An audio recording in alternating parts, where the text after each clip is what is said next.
السلام علیکم، مطیع اللہ جان MJ TV میرے ساتھ آج موجود ہیں چیف منسٹر خیبر پختونخوا سہیل آفریدی، جو سپریم کورٹ کے باہر آج اپنے ہفتہ وار احتجاج کے سلسلے میں آئے ہیں، اور بنیادی طور پہ یہ احتجاج ہے عمران خان سے ملاقات نہ ہونے کے خلاف اور ان کے ذاتی معالج اور اہل خانہ اور وکلا کی ان تک رسائی نہ ہونے کے خلاف۔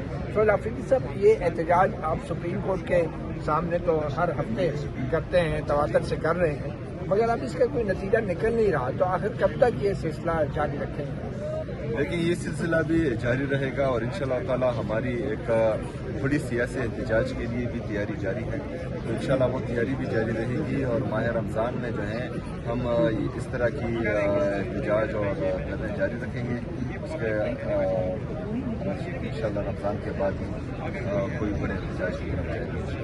اس بڑے سیاسی احتجاج کی تیاریوں کے لیے تو فیصلہ سیاسی جماعت کرتی ہے، پارٹی کرتی ہے، مگر پارٹی کے جو قائدین ہیں ان کی عمران خان سے ملاقات ہی نہیں ہو پا رہی، تو جب تک یہ ملاقات نہیں ہوگی تو کیا کوئی بڑے احتجاج کا فیصلہ ہو سکے گا، یا وہ بھی ملاقات کے بعد ہوگا؟ دیکھیں، سیاسی پارٹیوں میں جو کور کمیٹی ہوتی ہیں، پولیٹیکل کمیٹی ہوتی ہیں، وہی بڑے فیصلے کے لیے ہوتی ہیں۔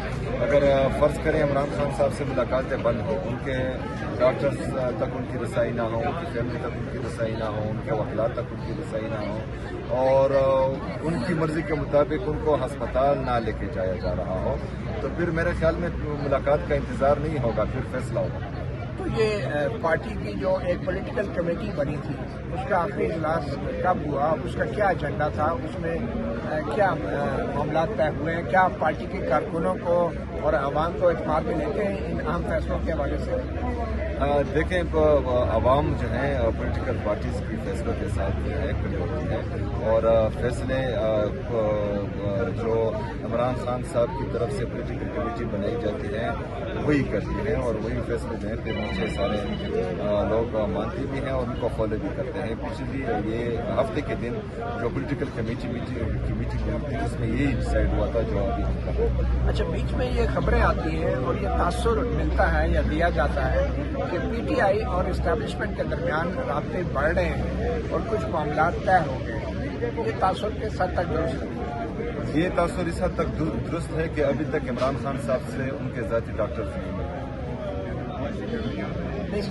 دیکھیں، اب وہ آپ نے اپیکس کمیٹی کا جو اجلاس ہوا تھا اس میں بڑے اہم فیصلے کیے ہیں، جو کہ عمران خان سے ملاقات کے بغیر ہی ہو گئے۔ آپ یہ کہہ رہے تھے کہ ملاقات کے بغیر یہ بڑے فیصلے نہیں ہوں گے، تو وہ اپیکس کمیٹی کا اجلاس کتنا کامیاب تھا آپ کی نظر سے؟ دیکھیں، اپیکس کمیٹی کا میٹنگ جو پاکستان کی موجودہ صورتحال تھی اس کے تناظر میں کیا گیا تھا، اور اس کی اجازت مجھے آلریڈی عمران خان صاحب دے چکے ہیں کہ میں اپنی صوبائی ایشو میں کسی بھی فورم پر بیٹھ سکتا ہوں اور صوبائی ایشوز وہاں پر ڈسکس بھی کر سکتا ہوں، اس کے حوالے سے فیصلے بھی لے سکتا ہوں۔ اچھا، یہ اپیکس کمیٹی اس لیے ضروری تھی کہ جو بلوچستان میں ہوا، جو اسلام آباد میں ہوا، جو KP میں الحمدللہ ہماری CTT کی کامیاب کارروائی، پولیس کی کامیاب کارروائی سے کچھ چیزیں ہم نے روکی ہیں، لیکن یہ ملکی حالات جو ہیں وہ مسلسل خراب ہوتے جا رہے ہیں، یا تو زبردستی خراب کیے جا رہے ہیں یا ان کے ہاتھ سے نکل رہے ہیں، یہی دو طریقے، لیکن دونوں صورتوں میں جو ہے تباہی پاکستان کی اللہ نہ کرے ہیں۔ لیکن ہم چاہتے یہ ہیں کہ مطلب پاکستان کا سوچا جائے، پاکستانی عوام کا سوچا جائے۔ 5,300 ارب روپے کی کرپشن ہوتی ہے، اس پر چپ دیا جاتی ہے۔ 11-12 ارب روپے کا جہاز تیار اپنے عیاشی کے لیے خریدا جاتا ہے، اس پر رکھ دی جاتی ہے، لیکن خیبر پختونخوا کی حکومت جو ہے اپنی طرح عوام کے لیے 4 ارب روپے کا پیکیج اناؤنس کرتی ہیں، اپنے عوام کے لیے کرتی ہیں، اپنی ذات کے لیے نہیں کرتی۔ اس کے نیشنل میڈیا اور تمام جتنے بھی باقی لوگ ہیں وہ وبیلہ اٹھا دیتے ہیں کہ یہ کیا ہوا ہے۔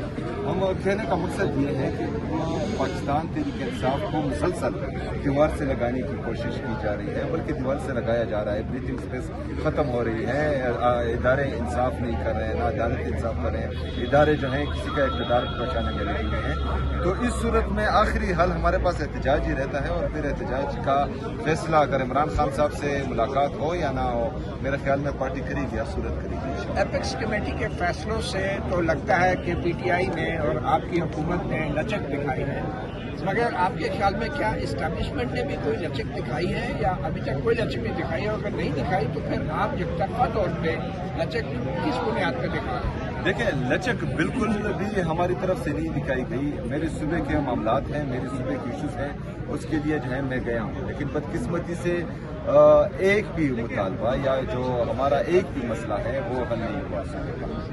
पहली बात। दूसरी बात, लचक जो है पॉलिटिकल पार्टी दिखाएगी, सूबाई हुकूमत नहीं दिखाएगी। और पॉलिटिकल पार्टी की तरफ से अगर फर्ज करें उनके साथ कुछ चल रहा है तो उसका मुझे इल्म ही नहीं है, और ना ही जो है मैं इमरान खान साहब ने मुझे मैंडेट दिया है इस चीज़ का, तो तब तक मैं इंतज़ार करूँगा इंशाल्लाह। तो आप जो कल वाक़या हुआ है, रात को दूसरी बार इमरान खान को इलाज के लिए अस्पताल लाया गया, पहले खाना को नहीं मालूम और पार्टीदारों को नहीं मालूम, तो आपको यकीन है कि जो कल मेडिकल रिपोर्ट सामने आई है वो दुरुस्त है? नहीं, बिल्कुल हमें एतमाद नहीं है इन रिपोर्ट्स पर। और जब तक जो है इमरान खान साहब के ज़ाती मालिक की निगरानी में, उनकी फैमिली की मौजूदगी में और अल-शिफा इंटरनेशनल में, या जो उनकी फैमिली जिस पर रजामंद हो या इमरान खान साहब जिस पर रजामंद हो, उसमें नहीं होता इलाज का, हम मुतमईन बिल्कुल नहीं है। तो अगर आप मुतमईन नहीं हैं तो सिर्फ सुप्रीम कोर्ट में एहतजाज करेंगे या अवामी सतह पर भी एहतजाज होगा? वही तो मैं कह रहा हूँ कि अवामी सतह पर हमारी तैयारी इंशाअल्लाह ताला जारी है, और ये तैयारी बहुत जल्द मुकम्मल होगी। और अभी रमज़ान है, रमज़ान के एहतराम में जो है हम पार्लियामेंटेरियन जितने भी हमारे सेनेटर्स, MNAs, MPs, उनकी तरफ से एहतजाज कर रहे हैं, और बाकी तैयारी जारी है। ईद के बाद ये इंशाअल्लाह ताला।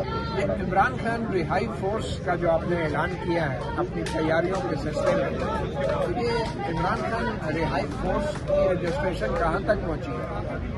ये इमरान खान रिहाई अमन फोर्स जो है ये इसकी रजिस्ट्रेशन स्टार्ट होगी। पॉलिटिकल कमेटी पर इस पर बहस जारी है। 2 दफ़ा जो 2 पॉलिटिकल कमेटीज हुई हैं पिछले हफ्ते, इस पर हुई है, लेकिन फाइनल अभी तक नहीं हुआ, और रजिस्ट्रेशन जल्द शुरू होगी, और इसकी रजिस्ट्रेशन इंशाल्लाह इसी रमज़ान के हम मुकम्मल करेंगे। तो इमरान खान रिहाई फोर्स की मंजूरी अभी तक आपकी जमात ने नहीं दी? पॉलिटिकल कमेटी ने जी हाँ। तो अगर आपने रिहाई फोर्स का ये ऐलान किया था तो ये PTI से मशवरे के बगैर किया?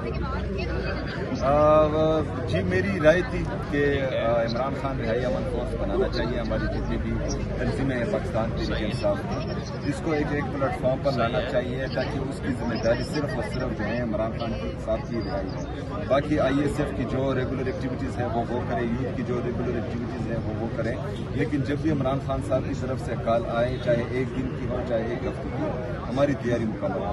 तो आपने कहा कि यूथ विंग है PTI का और ISF है, इंसाफ स्टूडेंट फेडरेशन है, आप तो सूबे के वज़ीर आला हैं, स्टूडेंट फेडरेशन को भी बजाय बाकी सियासी जमातों की तरह आपकी जमात भी उसका इस्तेमाल कर रही है, यूथ विंग का भी, तो जो यूनियन का हक है कॉलेजेस और यूनिवर्सिटीज़ में, बतौर वज़ीर आला आप वो यूनियन का हक कॉलेजेस और यूनिवर्सिटी में क्यों नहीं बहाल कर पा रहे? जी, हम बिल्कुल इसके हक में हैं कि बहाल हो, लेकिन वो केस जो है सुप्रीम कोर्ट में पड़ा हुआ है, और उसमें जो है उस पर स्टे है। तो इंशाल्लाह कोशिश करते हैं पाकिस्तान तहरीक इंसाफ की तरफ से मुकम्मल हिमायत हासिल है। अच्छा, ये बात आपको आपके वज़ीर कानून या एडवोकेट जनरल ने बताई है? क्योंकि सुप्रीम कोर्ट में तो ऐसा कोई केस नहीं है, और जो बहुत पहले फैसला हुआ था उसमें भी हुकूमत को अख्तियार दिया गया था कानून साजी करने का। मेरे ख्याल में तो बज़ाहिर ऐसी कोई कानूनी रुकावट नहीं, इसमें कानूनी रुकावट है, और बिल्कुल मुझे वज़ीर कानून ने ही बताया था, और अगर फर्ज करें ऐसी कोई रुकावट नहीं होती तो आज से ही मैं ऐलान करता। वो तो पहले भी ऐलान होते रहे, इस पर हमें तो हमारा का भी ऐलान किया, इमरान रिहाई फोर्स का भी, लेकिन ये है कि क्या ये पार्टी की क्या पॉलिसी है? स्टूडेंट यूनियन बहाल होनी चाहिए, और ये पहले दिन से हमारा मौका है। तो अब ये तहरीक को क्या शक्ल देंगे? क्या आप लोग जो है ईद के बाद, आपने कहा था ना ऐलान करेंगे आप, तो ईद के बाद जो तहरीक होगी वो क्या अडियाला जेल की तरफ रुख करेंगे, इस्लामाबाद D चौक की तरफ रुख करेंगे, या क्या होगा, या अपने अपने घरों में एहतजाज करेंगे? क्या शक्ल क्या होगी? देखिए, फिलहाल जो स्ट्रीट मूवमेंट की तैयारी का इमरान खान साहब की तरफ से कहा गया है, तो इसका मतलब ये है कि हर चौक को D चौक बनाए। लेकिन अगर इस बीच कोई दूसरी कॉल इमरान खान साहब की तरफ से आती है, या पार्टी फैसला करती है कि नहीं रुख D चौक की तरफ होगा, तो फिर D चौक की तरफ। और अगर हुकूमत ने हर चौक को D चौक बना दिया तो फिर आप क्या करेंगे? कौन सा हमारी सीने हाजिर है, हमारी सीने हाजिर। बहुत शुक्रिया, बहुत शुक्रिया। Sohail Afridi, chief minister Khyber Pakhtunkhwa. Matiullah Jan, MJ TV से इतना ही। اجازت دیجیے، اللہ حافظ۔ سہیل بھائی